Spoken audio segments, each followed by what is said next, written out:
अफसोस होता है सत्तार साहब, अब्दुल सत्तार साहब आप पर कि आज आप हमको उंगली उठाते हैं, हम पर तनकीद करते हैं। अरे सत्तार साहब, अगर तुम मेरा एहसान नहीं मानते तो कम से कम तुम ये तो जानते ना कि मैंने लाला को तुम्हारे खिलाफ नहीं खड़ाया था ताकि तुम जीत जाओ। सत्तार साहब, अब्दुल सत्तार साहब, काम हो गया, कुछ नहीं हुआ। अगर 70 साल से आपकी परिवार नांदेड़ की खिदमत कर रहे हैं तो कभी आप अपने घर से निकल के या चलो हमारे साथ चल के देखो कैसी जिंदगी हम गुजार रहे हैं, कितनी गंदगी है यहां पर। मेरे अजीज दोस्तों और बुजुर्गों, मैं आपको ये वादा कर रहा हूं कि इंशाअल्लाह ताला नांदेड़ से मजलिस इत्तेहादुल मुस्लिमीन के मेयर को मुंतखब करिए। और मेयर उस वक्त मुंतखब होगा जब आप 30 से ज्यादा मजलिस के अराकीन बल्दिया को अपना वोट डालकर कामयाब करेंगे। और आप देख रहे कि अजीत पवार की पार्टी भी उम्मीदवारों को उतार रही, हमको कोई एतराज नहीं, उतारो आप। मगर सवाल ये पैदा होता, अजीत पवार, देवेंद्र फडणवीस और शिंदे मुंबई में बैठ के दबा के मलई हलीम क्या क्या खा रहे आपको मालूम?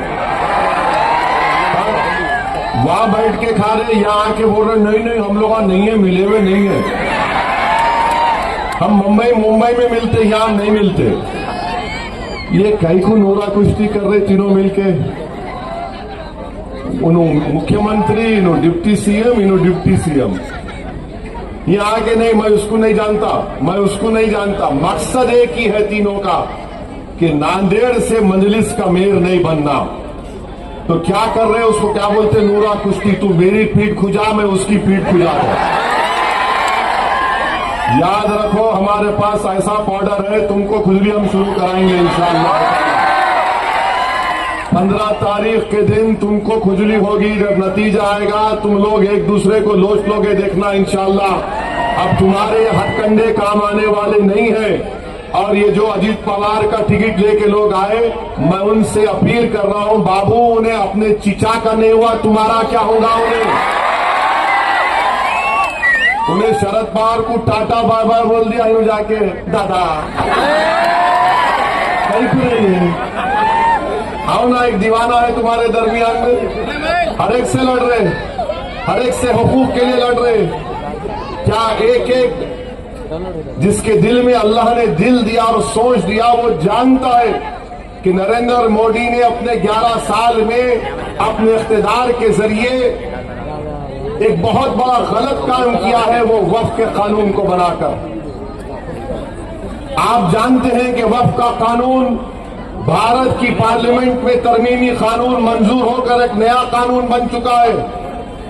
आप जाकर किसी मौलाना से पूछिए, किसी एडवोकेट से पूछिए, किसी डॉक्टर से पूछिए, किसी से पूछिए, वो सब एक ही आवाज में बोलेंगे कि मोदी, अजीत पवार और शिंदे ने मिलकर एक ऐसा कानून बनाया कि जिससे मस्जिदों को, दरगाहों को, खानखाहों को, कब्रस्तानों को खत्म करने का कानून बना दिया गया। आप बताइए, महाराष्ट्र में हमारे हिंदू भाई हैं, क्या उनके टेंपल की कमेटी का मेंबर कोई गैर हिंदू बन सकता? नहीं बन सकता और नहीं बनना चाहिए। मगर मुस्लिम धर्म का वक्फ बोर्ड में मोदी ने कानून बना दिया कि कोई गैर मुस्लिम भी उसका मेंबर बनेगा। ये आर्टिकल 26 का ग्रेव वायलेशन है। दफा 14 हिंदुस्तान की आइन का फंडामेंटल राइट है, उसकी खिलाफ वर्जी करता है। अजीत पवार ने तायद की, शिंदे ने तायद की, चंद्रबाबू नायडू ने तायद की, कुमारस्वामी ने तायद की, नीतीश कुमार ने तायद की। अगर नांदेड़ में, महाराष्ट्र में 100 साल पुरानी दरगाह, खानका, मस्जिद है और वो आसार कदीमा में प्रोटेक्टेड मॉन्यूमेंट है, ये कानून कह रहा है कि अब वो उसका मालिक वक्फ नहीं है, उसका मालिक नरेंद्र मोदी के मातहत आसार कदीमा आर्कियोलॉजिकल सर्वे ऑफ इंडिया होगा। बताओ क्या आपको ये कबूल है? और मोदी ने ऐसा कानून बनाया कि ये कानून का सेक्शन 3D या 3C है, कहता है कि इस तरमीमी कानून से पहले जो ट्रस्ट था और अब वो ट्रस्ट कोई बनाया जाएगा तो वक्फ नहीं रहेगा। क्यों लाए मोदी ये कानून क्योंकि हिंदुस्तान का, भारत का सबसे दौलतमंद आदमी जो है, जिसका घर खोजा वफ के यतीम खाने पर बनाया गया, क्योंकि उन्होंने एक ट्रस्ट को बनाकर उसको बेच दिया, तो उसको बचाने के लिए मोदी ने कानून बना दिया कि जो ट्रस्ट पहले था या बाद होगा वो वफ नहीं होगा। और हमसे हमारी मस्जिद, दरगाह और खानकाह को छीनने के लिए अजीत पवार भी सपोर्ट किए, शिंदे ने सपोर्ट किया, सबने किया। ये 15 जनवरी को जो इलेक्शन होने जा रहा है, मैं आप तमाम से अपील कर रहा हूं जो वोट डालने का अख्तियार रखते हैं, ये कानून भारत के संविधान के खिलाफ बनाया गया, जिसको बाबा साहिब अम्बेडकर ने बनाया था। ये कानून आर्टिकल 14, 25 और 26 का पूरा वायलेशन करता है। हमारा मुकदमा अभी सुप्रीम कोर्ट में चल रहा है, मगर मैं आवाम की अदालत में आकर आपसे अपील कर रहा हूं, भारत के आईन और संविधान को बचाने की जिम्मेदारी हर फर्द पर है। और मैं देगलूर नाके में खड़े होकर महाराष्ट्र के एक एक अहले दिल से मेरे भाई और बहनों से अपील कर रहा हूं कि अपने मस्जिद, दरगाह, खानकाह और कब्रस्तान को छीनने का एक काला कानून जो मोदी, शिंदे और अजीत पवार ने बनाया, अगर आप भारत के संविधान की से मोहब्बत करते, अगर आप मस्जिद, दरगाह और खानकाह और कब्रस्तान को बचाना चाहते हैं, तो मैं आपसे अपील कर रहा हूं कि आप पतंग के निशान पर बटन दबाकर दिल्ली के उस बादशाह को पैगाम दे दो कि तुमने कानून बनाया, हम उसको मुस्तरद करते हैं, उसको नहीं मानते उस कानून को। क्या आप 15 तारीख को वक्फ के काले कानून के खिलाफ मजलिस को वोट देंगे या नहीं देंगे? आज बताइए। मस्जिद, दरगाह, खानकाह को बचाने के लिए बटन पर बटन दबेगा तो सुन लो अजीत पवार, अशोक राव, नरेंद्र मोदी, शिंदे और कांग्रेस वालों, अगर कांग्रेस के लोग हिम्मत है तो बोलो मेरी जबान में, मगर नहीं बोलेंगे। सेकुलरिज्म का झूठा ये जो चेहरा ओढ़कर कांग्रेस आती है और सिर्फ तनकीद हम पर किया जाता है। आज आप हमको उंगली उठाते हैं, हम पर तनकीद करते हैं। अरे सत्तार साहब, अगर तुम मेरा एहसान नहीं मानते तो कम से कम तुम ये तो जानते ना कि मैंने लाला को तुम्हारे खिलाफ नहीं खड़ाया था ताकि तुम जीत जाओ। सत्तार साहब, अब्दुल सत्तार साहब, और ज्यादा बोलूंगा ना तो तुम घर से निकलना बंद हो जाएगा। जावेद साहब भैंसे के जानते हैं, मैं भी चाहता था कि कोई मुसलमान जीत जाए, मगर आज आप हमको ही अनाधिक उंगली उठा रहे। सत्तार साहब ऐसा मत करो, आप ये जबान बहुत लंबी है, तुम्हारे सियासी बाप के खिलाफ बोलती है। आप एहसान फरामोशी करना चाहते हैं कर लो, मुझे उसकी कोई फिक्र नहीं, मगर मैं नहीं बोलना चाह रहा था। तुमने मेरी जमात पर तनकीद की, भी टीम। अरे तुमको तो छोड़ दिए थे ना, तुम नहीं जीते तो मैं क्या करूं? आप जानते हैं पार्लियामेंट का इलेक्शन हुआ, यहां का एमपी कौन सी पार्टी का है? बोलो, कौन सी पार्टी का एमपी है? नांदेड़ का। किसका है? किसको वोट दिए तुम? असेंबली में किसको वोट दिए? सत्तार को वोट दिए नहीं दिए? कितने लोग वोट दिए? हाथ उठाओ, शर्मा लोग को उन्होंने कहीं को हार गए,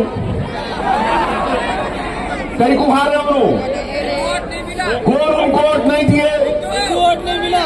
अरे शर्मा लोग को जी कौन वोट नहीं दिया उन्होंने मेरे को बोल रहे। सत्तार साहब मालूम मैं दूल्हे भाई हूं, मगर एक बात याद रखो, वो कहावत जो बोलते ना, गरीब की जोरू सबकी भाभी, अब तुम नहीं बोल सकते। तुम नहीं जीते तो तुम्हारा मुकद्दर था, तुम्हारी अगर नीयत अच्छी होती ना अब्दुल सत्तार, तुम जीत जाते थे। तुम्हारी नीयत, तुम्हारा दिल साफ नहीं था। मगर सत्तार साहब और कांग्रेस वालों को बोल रहा हूं, पूरे मियाँ भाई छोड़ के दूल्हे भाई के साथ आ गया। कोई नहीं है, सब छोड़ दिए, टाटा बाबा बोल दिया उनको। अब्दुल सत्तार साहब, मुझे यकीन है कि इंशाअल्लाह ताला आपका बेटा अब्दुल गफ्फार हारेगा। जो बाप एहसान करने वाले पर एहसान फरामोशी करता, तो नांदेड़ की आवाम को सामने मैं सच को बयान कर चुका हूं। और रहा सवाल अजीत पवार का, अरे अजीत पवार का खंडवा पहनकर फिरने वालों, उन्हें शरद पवार का नहीं हुआ जो उसको सब कुछ दे के आगे बढ़ाया। तुम जाके 15 तक है, और क्या है, 15 के बाद तो कुछ होने वाला नहीं है। अभी भी वक्त है, छोड़ो उन चीजों को, आओ हमको एक बड़ी लड़ाई लड़ना है। मुल्क के हालात को देखो, कैसे कैसे कानून बनाए जा रहे हैं, किस तरीके से सुलेमान पठान को जलगांव में उसके बचपन के दोस्तों ने उसको मार दिया। बचपन के दोस्तों को जलगांव में सुलेमान पठान को मार दिया।